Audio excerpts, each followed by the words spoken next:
민주주의는 다수결입니다. 이 다수결은 다수의 선택이 정답이다라고 하는 것입니다. 그래서 이 초등학생들도 반장을 다수결로 뽑습니다. 다수의 선택이 정답이다라고 하는 것이죠. 초등학생들 뿐만이겠습니까? 대통령도 다수결로 뽑습니다. 왜냐하면 다수의 선택이 우리는 정답이다라고 생각하기 때문입니다. 여기 계신 우리 성도 여러분, 최근에 언제 한번 다수결 해보셨습니까? 저는 엊그저께 집에서 뭘 먹을 때 다수결로 음식을 선택했습니다.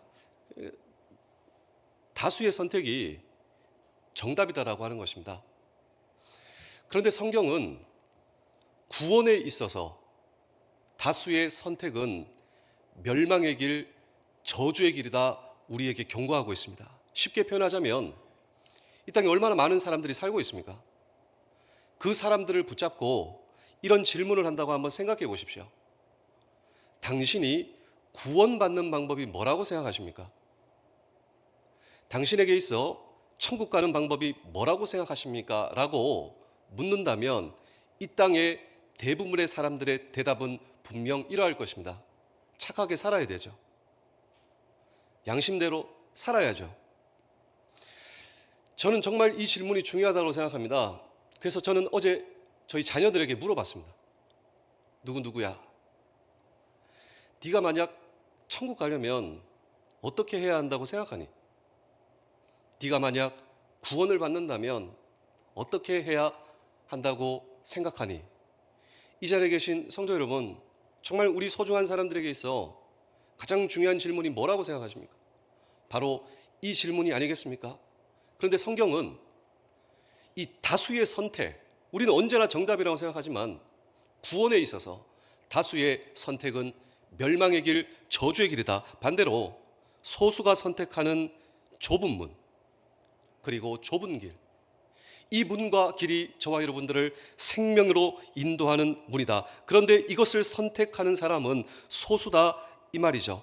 우리는 오늘 이 성경 본문에다가 질문을 던지고자 하는 것입니다. 그렇다면 오늘 저와 여러분들을 생명의 길, 생명으로, 생명의 문으로 인도하는 이 좁은 길, 도대체 이 좁은 문과 좁은 길이 의미하는 바는 무엇인가 라고 하는 질문을 오늘도 우리는 이 아침 이 성경 본문 속에 던지고, 그리고 정말 주의 음성이 들려오시지 않습니까? 내가 곧 길이요 진리요 생명이다. 그런데 이 땅의 대부분의 사람들은 다수결을 빙자하여 다수의 선택이 정답이다. 그런데 구원에 있어서 다수의 선택은 멸망이다라고 하는 것입니다. 그렇다면 좁은 문, 이 좁은 글의 의미는 무엇인가라고 하는 질문을 오늘 우리는 이 아침 이 성경 본문 속에 던지고 함께 주의 음성을 들을 때 첫 번째로 생명은 좁은 문 안에 있습니다. 우리 다 함께 마태복음 7장 13절 14절을 연속해서 읽겠습니다. 시작. 들어가라. 멸망으로 인도하는 문은 크고 그 길이 넓어 그리로 들어가는 자가 많고 생명으로 인도하는 문은 좁고 길이 협착하여 찾는 자가 적음이라. 제가 이 말씀을 묵상하며 가평의 필그림 하우스가 생각났습니다. 여러분 혹시 가평의 필그림 하우스 가보셨습니까? 우리나라에 이 존 번연의 A Pilgrim's Progress, 이 철로 역정을 형상화했습니다. 한 2km 정도 산책하면서 이 철로 역정 책을 경험할 수가 있습니다. 그런데 이 존 번연의 철로 역정, 이 성경 다음으로 많이 팔린 책이라고 잘 알고 계시지 않습니까? 그런데 이 책에 주인공이 나옵니다. 이 주인공의 이름은 크리스찬. 그러니까 누군가가 아니라 오늘 이 시대에 진지한 진리를 구도하고 있는 오늘 저와 여러분들을 의미하는 것이 이 철로 역정의 서두에 나오는 주인공 크리스찬입니다. 그런데 이 크리스찬의 모습은 어떠합니까? 수고하고 무거운 짐을 지고 있습니다. 그런데 도대체 내가 지고 있는 이 수고하고 무거운 짐의 정체를 모르겠어요. 힘들고 고되고 도대체 이유도 모르겠습니다. 형편없는 몰골로 그 무거운 짐을 지고 가고 있는 한 사람, 이 사람이 복음을 듣습니다. 복음이 무엇인 줄 아십니까? 내 인생에 이 수고하고 무거운 짐을 벗을 수 있는 길이 있다고. 이 말을 듣는 순간 그냥 기가 번쩍인, 아니 도대체 내 인생에 수고하고 무거운 짐을 벗을 수 있는 길이 있다고. 그러자 복음은 이야기를 합니다. 그것은 바로 좁은 문, 좁은 길로 가는 것입니다. 그냥 이 복음의 소식을 듣고 좁은 문, 좁은 길로 가지 않습니까? 가다가 세상 사람들을 만납니다. 묻습니다. 당신은 어디로 가고 있냐고. 나 이 짐을 벗기 위해서, 수고하고 무거운 짐을 벗기 위해서 좁은 문, 좁은 길로 가고 있다고. 세상 사람이 뭐라고 얘기합니까? 아니라고. 당신 잘못 알고 있다고. 당신 문제를 해결하려면 어떻게 해야 되냐? 당신 문제를 해결하려면 양심대로 살아야 되고, 그래서 도덕 선생님을 만나러 가라고, 율법 선생님을 만나러 가라고. 근데 그 말에 또 혹해서 율법 선생을 만나러 가지 않습니까? 그런데 그 길로 가는 것이 너무 힘들어요. 그냥 산 위로 올라가거든요. 그 수고하고 무거운 짐을 지고 있고, 율법 선생을 만나러 가기 위해서 그냥 땀을 흘리고 엄청 힘들어하는, 이것이 바로 이 땅을 살고 있는 대부분의 사람들의 모습이다라고 하는 것입니다. 내가 정말 구원받는 방법, 양심대로 살면, 율법대로 살면 내가 구원을 받을 수 있다. 그런데 내 인생에 수고하고 무거운 짐은 더욱더 무거워진다라고 하는 것입니다. 그런데 성경은 그것이 바로 넓은 길, 멸망의 길로 인도하는 길과 문이다라고 하는 것입니다. 우리 사랑하는 성도 여러분, 사실 율법은 우리에게 주어진 거룩한 하나님의 법칙이지만 율법의 본질은 하라, 하지 마라 아니지 않겠습니까? 그런데 대다수의 사람들이 생각하는 구원의 방법은 무엇인가? 하나님이 하라, 그래서 하면 된다. 하나님께서 하지 마라, 하지 말면 된다. 그래서 합격하면 구원받을 수 있다. 다르게 설명하면 양심대로 살려 애쓰면 구원받을 수 있다. 그런데 성경은 이 양심 또한 율법이다. 제가 로마서 2장 15절의 말씀을 읽어드리겠습니다. 이런 이들은 그 양심이 증거가 되어 그 생각들이 서로 혹은 고발하며 혹은 변명하여 그 마음에 새긴 율법의 행위를 나타내느니라. 마음에 새긴 율법이 양심이다라고 하는 것이죠. 그런데 오늘 저와 여러분들이 양심대로 살면 구원받을 수 있는가? 성경은 결코 그렇지 않다라고 하는 것입니다. 평생 양심대로 사신 분이 있으십니다. 그래서 이 앞에 모셔왔다 가정을 한번 해보겠습니다. 제가 이런 질문을 던지는 것입니다. 평생 정말 양심대로 살아오셨습니까? 그분이 이렇게 대답을 합니다. 네, 노력했습니다. 그런데 솔직히 그렇게 살지 못하는 때도 있었습니다. 그런데 여기서 질문하고자 하는 것입니다. 만약 그렇게 살지 못했다면 어떻게 되는가? 그 양심에 의해 나는 정죄를 피할 수 없다라고 하는 것입니다. 그래서 A Pilgrim's Progress, 이 철로 역정의 크리스찬은 이 사실을 깨닫고 공포에 떠는 것입니다. 내가 양심대로 살고 율법대로 살기 위해서 몸부림쳤습니다. 근데 정말 솔직하게 나는 정말 양심대로 살지 못하는 때가 있었거든요. 나는 내 양심을 속일 때도 있었습니다. 그런데 바로 그것에 의해서 정죄받는 나, 그리고 이 사실에 공포에 떨며 어쩔 줄 모르는 그에게 다시 복음이 등장합니다. 왜 내 말대로 좁은 길로 가지 않습니까? 왜 내 말대로 좁은 문으로 가지 않습니까? 그러면서 이 복음이 말씀을 보여주는데 제가 여러분께 갈라디아서 3장 10절의 말씀을 읽어드리겠습니다. 무릇 율법 행위에 속한 자들은 저주 아래에 있나니 기록된 바 누구든지 율법 책에 기록된 대로 모든 일을 항상 행하지 아니하는 자는 저주 아래에 있는 자라 하였음이라. 율법대로 살면 좋은 소리 같은데 성경은 그것이 저주의 길이다. 왜냐하면 율법은 최선을 만족하지 않는다라고 하는 것이죠. 난 노력 다 했습니다. 최선을 다했습니다. 이 말은 통하지 않는다라고 하는 것입니다. 율법은 모든 것을 지키기를 요구한다라고 하는 것이죠. 한 법정에서 두 범죄자가 나왔습니다. 한 명은 도둑이 나왔습니다. 또 한 명은 살인자가 나왔습니다. 근데 서로 손가락질하며 이렇게 얘기합니다. 도둑을 해서 잡혀온 사람이 나는 살인을 하지 않았다고, 나는 무죄라고. 반면에 이 살인한 사람은 나는 도둑질하지 않았다고, 나는 저 인간 저 사람처럼 하지 않았다고. 그렇다고 해서 이 사람들이 무죄가 될까요? 그렇지 않습니다. 모든 것을 지키기를 요구하는 것이 율법이다라고 하는 것입니다. 그런데 여기서 말씀드린 살인자와 도둑이 그 누군가가 아니라 오늘 저와 여러분들의 모습이다라고 하는 사실을 여러분 알고 계십니다. 나는 이미 율법을 깨트린 자다. 그렇다면 이것에 의해서 내가 구원받는다면 이 사실을 깨닫고 철로 역정에서 이 크리스찬이 공포에 떨고 있다라고 하는 거죠. 나는 이미 양심을 범하고 나는 이미 율법을 범한 자인데 만약 양심과 율법에 의해 구원받고 천국받는다면 나는 그 사실로 인해 정죄받고 심판받을 수밖에 없는 나. 그래서 율법과 양심은 도덕적 표준을 제시하는 거룩한 원칙이지만 주어진 의도와는 다르게 결국 우리를 저주한다. 그런데 이 땅의 대다수의 사람들은 바로 이 멸망의 길, 이 심판의 길로 가고 있구나라고 하는 것입니다. 많은 사람들이 이 수준에 머물고 있는가라고 하는 것입니다. 여러분 좋은 책 가운데 복음에 더할 것은 없다라고 하는 책이 있습니다. 이 책에 보시면 율법을 이렇게 표현하고 있는데 만족하지 못하는 배우자로 표현하고 있습니다. 결혼 9년 차에 아내가 나오는데 남편의 결점 리스트를 다 적어놨습니다. 당신은 왜 수입이 이것밖에 안 됩니까? 당신은 왜 뚜렷한 목적이 없습니까? 그냥 리스트를 다 적어놨는데요. 남편은 이 리스트를 보고 다 해봅니다. 아내를 만족시키기 위해서.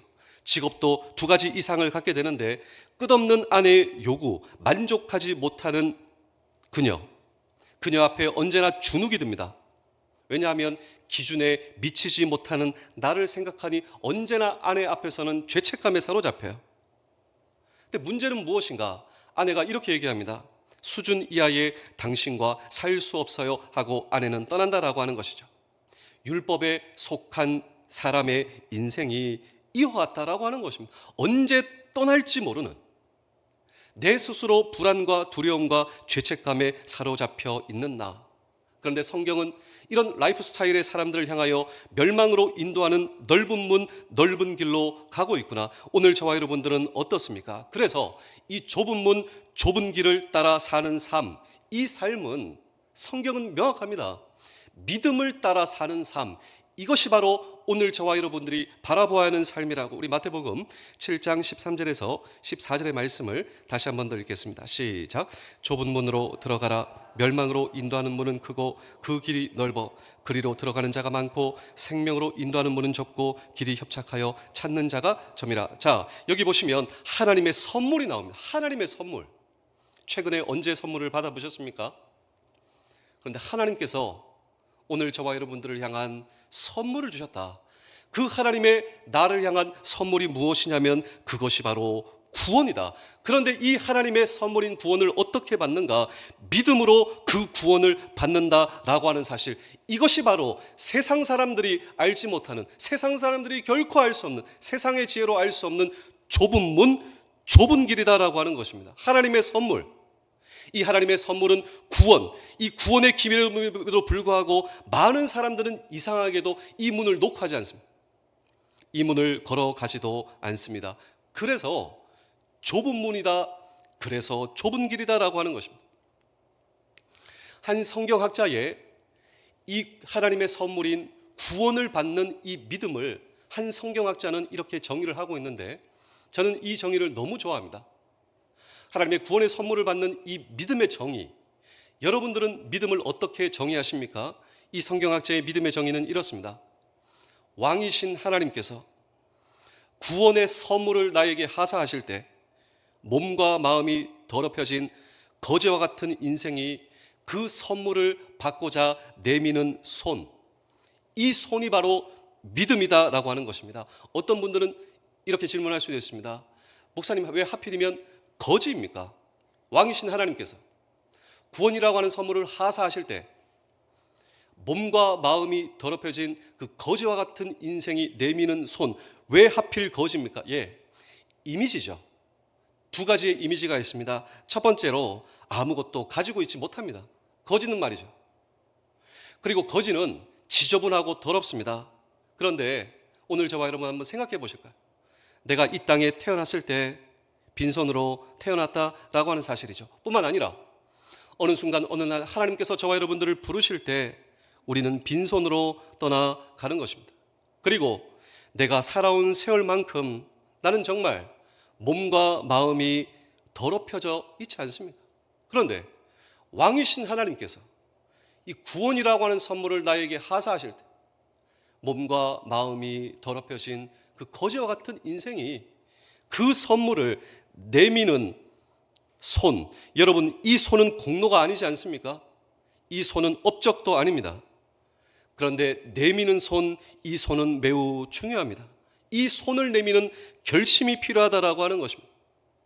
왕이신 하나님이시오, 나에게 이 선물이 필요합니다. 이 선물의 가치와 고귀함을 알고 그 손을 내미는 순간 받게 되는 하나님의 구원의 선물, 그 선물을 받는 손, 이 손이 바로 오늘 저와 여러분들의 믿음이다. 이 믿음으로 예수 그리스도를 오늘 저와 여러분의 마음속에 영접하면 그 순간 구원이라고 하는 선물을 받게 되는 순간이요, 예수 그리스도께서 저와 여러분들의 죄를 씻어주십니다. 제가 에베소서 2장 8절을 읽어드리겠습니다. 너희는 그 은혜에 의하여 믿음으로 말미암아 구원을 받았으니 이것은 너희에게서 난 것이 아니요 하나님의 선물이라. 이 구원의 선물은 전적으로 하나님의 선물, 이것은 바로 나에게 예비된 문, 그 좁은 길로 오늘 저와 여러분 들어가셔야 한다라고 하는 것입니다. 제가 마지막으로 두 편의 이야기를 들려드리고 오늘 설교를 마치겠습니다. 유명한 설교의 황태자 이 찰스 스펄전 목사님이 있습니다. 이 목사님은 사람이 구원받는 데 있어 가장 커다란 장애물은 무엇인가? 오늘 저와 여러분들이 구원, 하나님께서 주시는 이 구원의 선물을 받는 데 있어 가장 커다란 장애물이 여러분들은 뭐라고 생각하십니까? 그 누구라고요? 어떤 사람이? 그렇지 않습니다. 어떤 환경이라? 그렇지 않습니다. 사람이 이 구원의 선물을 받는데 방해하는 가장 커다란 장애물, 그 장애물은 이것입니다. 과연 하나님께서 나 같은 사람도 받아주시나? 과연 하나님께서 나 같은 죄인도 받아주시는가? 이 죄책감이야말로 우리를 구원받지 못하게 하는, 방해하는 가장 강력한 장애물이다. 우리 사랑하는 성도 여러분, 안심하십시오. 왜냐하면 예수님께서 구원, 예수님의 구원은 나 같은 죄인을 위해 예비된 하나님의 선물이요, 오늘 저와 여러분들이 좁은 문, 좁은 길로 곧장 걸어가실 때 오늘 저와 여러분들에게 펼쳐주실 그 생명의 문, 생명의 길, 그래서 주의 음성이 오늘 저와 여러분들에게 이렇게 들려오시지 않습니까? 내가 곧 길이요, 진리요, 생명이다. 누구도 그렇게 말할 수가 없습니다. 예수님께서 내가 곧 길이다, 내가 곧 진리다, 내가 곧 생명이다. 우리 마태복음 7장 13절 14절의 말씀을 다시 한번 드리겠습니다. 시작. 좁은 문으로 들어가라. 멸망으로 인도하는 문은 크고 그 길이 넓어 그리로 들어가는 자가 많고 생명으로 인도하는 문은 좁고 길이 협착하여 찾는 자가 적음이라. 믿음을 가지고 산다. 이것은 하나님께서 이미 이루어 놓으신 길을 걷는 것입니다. 전적으로 하나님의 선물, 이 길을 걷기 시작하면 확실하게 저와 여러분들에게 주시는 하나님의 구원의 선물, 오늘 저와 여러분들이 이 복음을 받고 예수 그리스도를 만나 구원의 은혜를 누리며 나는 정말 이 기쁨의 길을 걸어가고 있는가? 아니면 지금도 아직도 나는 내 행위로 하나님을 기쁘게 할 수 있다, 나는 착각하며 나는 좁은 길로 가고 있다 생각하지만 정작 나는 넓은 문으로 가고 있는 것은 아닐까? 율법의 짐을 지고 땀을 흘리며 넓은 길을 따라 걷고 있지는 않은가? 내가 추구하는 내 자존심이 하나님 앞에 얼마나 보잘것없다라고 하는 사실, 이미 나는 규정과 법을 깨트렸고 하나님 앞에 정죄받는 내 모습. 그런데 이런 나를 위해 예수 그리스도께서 나를 용서해 주시고 구원의 길을 여신 주님의 사랑의 십자가의 은혜, 그 은혜를 통해 우리에게 보여주신 정말 하나님의 은혜와 긍휼, 그것에 의지하여 십자가를 통해 이미 이루어 놓으신 구원의 선물을 믿음으로 받기만 하면 이 놀라운 하늘의 진리를, 로마서 10장 9절과 10절의 말씀을 읽어드리겠습니다. 내가 만일 내 입으로 예수를 주로 시인하며 또 하나님께서 그를 죽은 자 가운데서 살리신 것을 내 마음에 믿으면 구원을 받으리라. 사람이 마음으로 믿어 의에 이르고 입으로 시인하여 구원에 이르니라. 그럴 리가 없다. 이렇게 말씀하시는 주의 음성 앞에서도 그럴 리가 없다고. 내가 뭔가 해야 되지 않냐고. 너무 쉽지 않냐고. 그런 사람들은 다시 넓은 길로 돌아간다는 것입니다. 그런데 이 진리의 말씀 앞에 어떻게 이렇게 쉬울 수가 있냐? 어떻게 나를 향해 구원의 문을 열어주신 이 생명의 길이 얼마나 나에게 있어 이렇게 하나님께서 나를 위해 열어놓으신 이 생명의 길, 이 은혜에 감격하는 자, 이 은혜를 지금도 붙드는 자, 내 엄청난 행위도 하나님 앞에 엄청난 위선임을 깨닫으며 철저하게 낮아져 내 어떤 행위도 소망이 없다 깨닫는 그 순간 하나님께서 나에게 보여주신 그 구원의 은혜야말로 엄청난 것이며 바로 이 구원에 의해서 예수 그리스도께서 자신의 생명을 버려주셨다라고 하는 사실이 얼마나 나에게 위대한 감동으로 다가오는지, 이것이 바로 하나님의 은혜의 메시지요. 보잘것없는 내 행위의 구원의 근거의 삶에서 돌이켜 주께서 나를 위해 예비하신 이 구원의 선물을 받아 그 인도하심을 받으며 나는 따라가며 기쁨의 길을 걷고 있는가? 그렇습니다. 철저한 자신의 절망으로부터 예수 그리스도를 신뢰하며 하나님께서 유일하게 나를 위해 보내신 구원자, 그 구원자께서 내 모든 죄를 짊어지시고 나 대신 저주와 심판을 받으시고 장사된 지 사흘 만에 부활하신 그분, 나의 구원자를 믿는 그 구세주를 받아들이는 그 순간 내게 임하는 그 놀라운 구원의 선물을 오늘 저와 여러분들은 받으셨습니까? 또한 내 소중한 사람들, 그 사람들은 이 구원의 선물을 받으셨나요? 기도하겠습니다.